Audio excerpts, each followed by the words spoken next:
With the Republic's lifetime spanning 25,000 years, there were quite a few Chancellors, each able to be elected for an initially unlimited number of 4-year terms. And while we have no information at all on the vast majority of them, we do get names for a couple dozen across various periods. For some it really is just a name, but for others we get more information on their background and their accomplishments as Chancellor.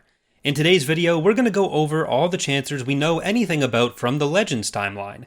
These kinds of topics, where it's primarily collections of one-off or even throwaway references, honestly are some of my favorite things from Star Wars to look at, so while there's definitely a ton of gaps, I think it's still a really interesting subject. We start off on a bit of a disappointing note where the first Chancellor of the Republic, despite their historical importance, has very little known about them, not even a name. There was actually art created for them from a cancelled sourcebook called The History of the Old Republic, portraying them as a human, which makes sense considering the makeup of the early Republic, and their first term would have run from the year 25,053 BBY, or years before the Battle of Yavin, to 25,049, but we don't know how many terms they ultimately served. I'm actually pretty surprised nobody had given a name to this character in a sourcebook or somewhere, considering how prominent they would be, but it's possible that it was left out by sourcebooks because they didn't want to step on the toes of any potential authors in the future, so ultimately no one got to it.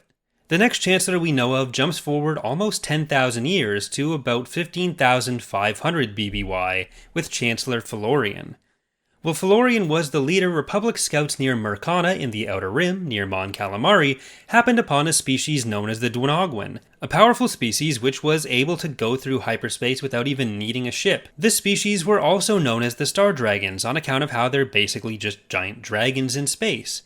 They chased the scouts back to Coruscant, beginning a dragon-based assault on the Republic known as the Dwonogwyn Contention. This was hugely damaging to Coruscant in particular, but ultimately Chancellor Florian was able to negotiate peace with the leader of the Dwonogwyn, a star dragon named Bors Matteau, and the two co-founded the modern University of Coruscant. Florian was beloved enough to have a cruise ship named after him around the time of the Mandalorian Wars, which are about 10,000 years later, meaning that he was probably popular enough to serve at least a couple terms in his time, and you'd expect that saving the Republic from being destroyed by a bunch of dragons probably did bring some goodwill. After him, we have another 3,500-year gap before our next set of Chancellors, though this time we know about 20 in a row, making it the longest run of known Chancellors, though it is kind of cheating. First, we have Chancellor Perslia, a Bothan Chancellor whose unknown number of terms ended in the year 11,987 BBY, following an impeachment orchestrated by a humanocentric cult, which had been organizing for hundreds of years before. This cult, named the Pious Day, successfully installed their own leader, Contispex I, as Chancellor. Sometime following the impeachment, Perslia was also assassinated. Contispex I began a lineage of supreme chancellors who would reign for over 1,000 years, ending with Contispex XIX. It's unclear if it was a traditional hereditary monarchy, or if the Pious Day Chancellors were chosen by some other means and each took on the moniker Contispex successively, which is why I say we're kind of cheating on this run of 20, since we don't know the exact identities of all 20 in a row. This theocratic dynasty began a series of bloody crusades in 11,965 under Contispex I, targeting various alien species, initially the Hutts, and other suspected alien sympathizers.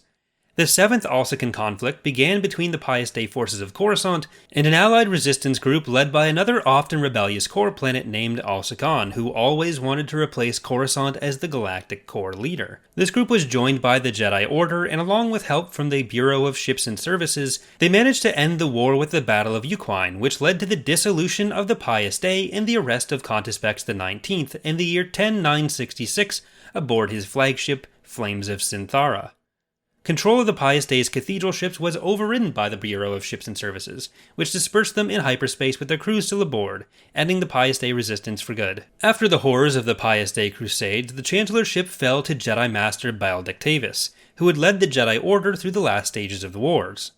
It's unknown how many terms he served or whether he was elected, or simply just appointed as a caretaker while the Republic was properly re-established, but he would not be the only Jedi Grand Master to jointly lead the Order and the Republic.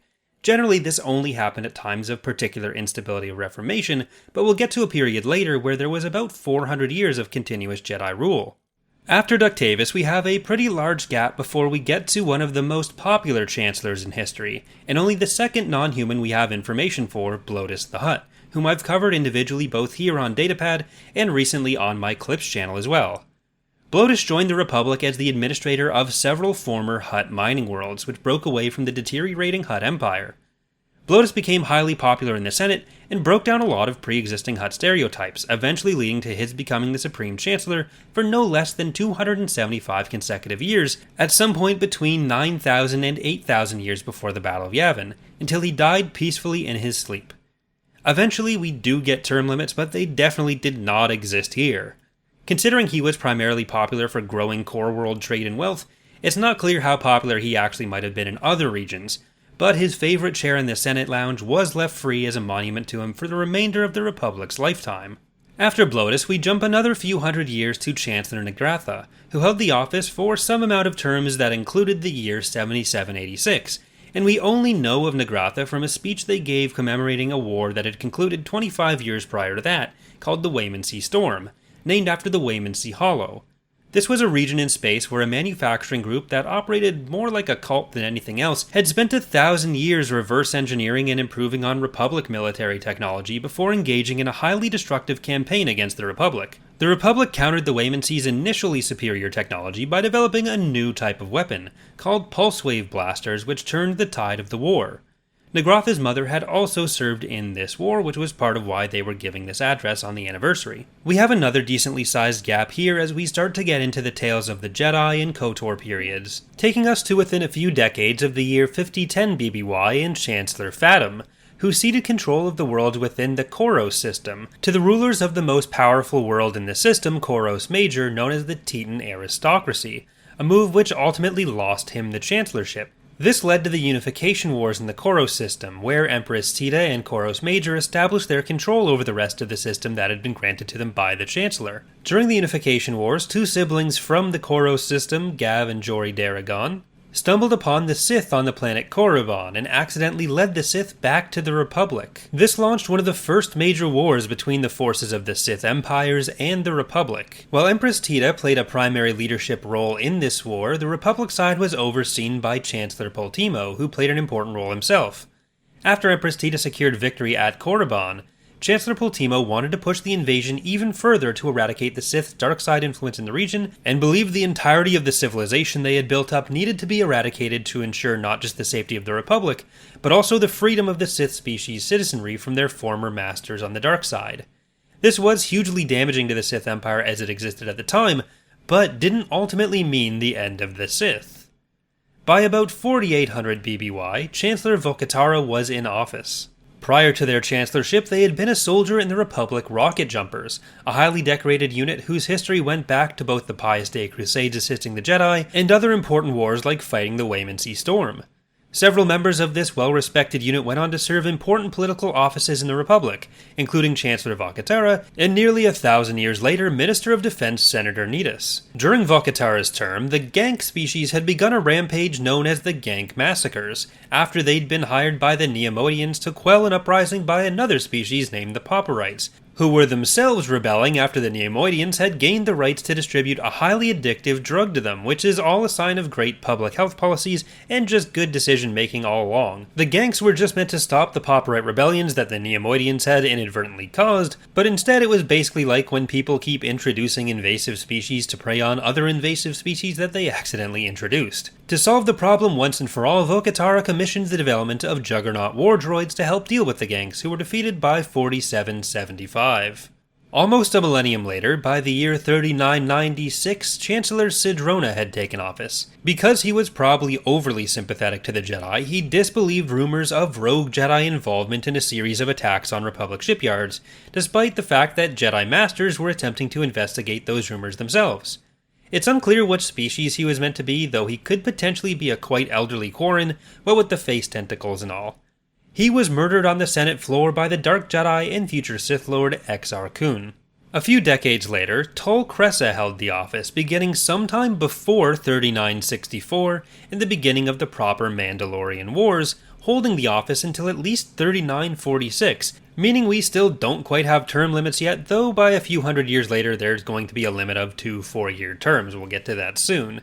Cressa somehow oversaw the entirety of the Mandalorian Wars, where he granted control of the Republic's military to Revan after butting heads with the Jedi High Council, as well as the subsequent Jedi Civil War and Purge of the Jedi by the Sith Triumvirate in Knights of the Old Republic 2. So basically for the entire period of Knights of the Old Republic, its lead-up, and its sequel, Tol Cressa is in office. From here we have to jump forward roughly 3 centuries to the year 3653, where we have the end of Chancellor Baruchin's time in office. Baruchin was in power for the end of the Great Galactic War between the Jedi and Sith, and when the Sith Dark Council sued for peace, Chancellor Baruchin sent Senator Perrin Amris, a Syrian, the same species as Coati-Mundi, to be the Republic's representative at the negotiations. This turned out to be a trap. During the summit, Darth Angral led the Sith forces to Coruscant, killing Baruchin and forcing the Republic to sign the Treaty of Coruscant, bisecting the galaxy between the Republic and Sith Empire. The death of Baruchin meant Perrin Amri was briefly Supreme Chancellor until replaced in the next election, meaning the year 3653 actually had 3 different Supreme Chancellors in office. Most unofficial sources will reference Dorian Generis as having won this election and being in office from 3653 to 3040 BBY. However, this doesn't really make sense. A lot of this seems to be based on inference, so if you look on places like Wikipedia, it'll list him as being directly after Perrin Amri and right before Leontine Suresh, who we'll get to in a moment. But we know term limits have been established by this point, so his first election could not have been more than 8 years before 3640, meaning there is at least one other term between him and Perrin Amri. Attributing this election win to him seems to come from the fact that his popularity was built up by his response to what was called the sacking of Coruscant, which was Darth Angral's attack that killed the prior Supreme Chancellors. I think it's just as reasonable, or more reasonable once you take into account the fact that term limits did exist, to assume that it was just something that helped him build his popularity over the next few years before winning a subsequent election. So I think there is still a Supreme Chancellor that we don't know the identity of in here. Alternatively, there was just no Supreme Chancellor for a few years in that period. It's also a possibility that term limits were established during Dorian Generis' rule. He was assassinated, making him the second elected Chancellor in a row to be killed in office. While Chancellor, he attempted to oversee the rebuilding of the Republic and Coruscant in particular, though his unwillingness to take a more hardline approach against the many worlds attempting to leave the Republic led to a steady decline in his popularity. He did successfully oversee attempts to keep some splinter groups in the Republic, most notably the Rift Alliance, a group which included worlds like Balmorra, Seleucami, and Aten II, by enlisting the help of the Jedi. Following the assassination of Generis, some people apparently still wanted the job for some reason, and Twi'lek Leontine Suresh was elected, holding the office for 2 terms from 3640 to 3632. She had grown up as a Sith slave, leading to a steadfast dedication to the Republic and opposition to the Sith. Her warlike stances at a time when the Republic believed they could reach a détente with the Sith led to some less than stellar early appointments in her career, including the position of Senatorial Supervisory Governor of Planetary Affairs on Terris, which was essentially seen as a dead-end job, though she did manage to rise above it as her anti-Sith positions gained more favor. In the position of Chancellor, she presided over a brief war with the Hutt cartel, and the invasion of the powerful ancient fleets of the Eternal Empire. When her second term came to an end, she tried to have the Senate abolish term limits again, hoping she could continue the war with the Sith despite the threat posed by the Eternal Empire, which the Republic and Sith were currently cooperating against under what was called the Eternal Alliance.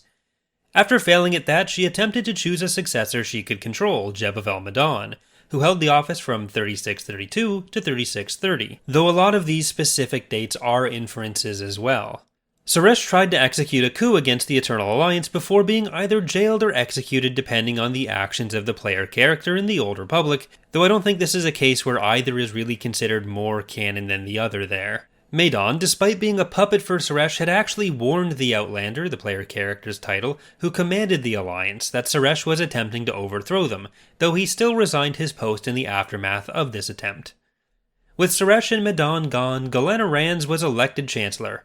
A member of the Mirialan species, she was formerly commander of the 439th Bomber Wing. On top of this, she was the wife of the former Supreme Commander of the Republic military, both of which made her highly popular with that military. Despite her military background and Suresh's hardline militaristic stances, Rance had been highly critical of Suresh and pledged to devolve power back to the Senate in response to the fears of Suresh and future Supreme Chancellors becoming dictators. This relatively fleshed out run of Chancellors is followed by another pretty empty period. The next Chancellor we know of is Vedij, who was in office for the 17th Alsakan conflict of 3017 BBY, which you may recognize as being 10 whole Alsakan rebellions later than the one that ended the Pious Day Crusades, but we don't really know anything else about Vedij. We do know that between the years 1400 and 1000 BBY, during the later stages of the 1,000-year-long New Sith Wars, all of the Chancellors elected were also Jedi, though the only one we know the identity of is Master Gennara, a consular with a green lightsaber. She preferred to keep the Jedi on the defense in Republic territory, rather than send them on active assaults in Sith space. This long chain of Jedi leadership, which would be the end of any Jedi Chancellors at all until the end of the Republic, was broken at the end of the Sith Wars with the election of Tarsis Valorum in 1000 BBY, who served 2 terms until 992. Starting a political dynasty which would be prominent until the end of the Republic 1,000 years later. This first Valorum most notably presided over a series of reforms known as the Russon reformations and the unification policies, overhauling representation in the Senate, dissolving the Republic's military, and Jedi Master Hoth's Army of Light in an attempt to re-establish the Republic's influence in the galaxy after 1,000 years of war had torn it apart. His reforms would set the stage for the fall of the Republic, but were highly popular at the time, and the woman who succeeded him continued to oversee implementation of these kinds of policies, though we don't know her name. By around the year 700 BBY, the Chancellor was Anwis Edicus, whose story was originally submitted by a fan in the What's the Story Star Wars Hyperspace feature, where fans were able to submit potential backstories for side characters into canon. According to this submitted story, Edicus helped oversee the end of the Death Seed Plague on the planet Nam Korios, which would come back into relevance in the decades after the Battle of Endor, in a fan-favorite novel, Planet of Twilight. Most importantly, a shuttle class was named after them. Sometime after Edicus, we get to Chancellor Signet Mezzaline, who, from what little we know about him, sounds like the Mr. Rogers of the Star Wars universe, having called Coruscant the galaxy's biggest little neighborhood, and saying it was, quote, an incandescent organ of life, visibly vibrating with the pulses of billions.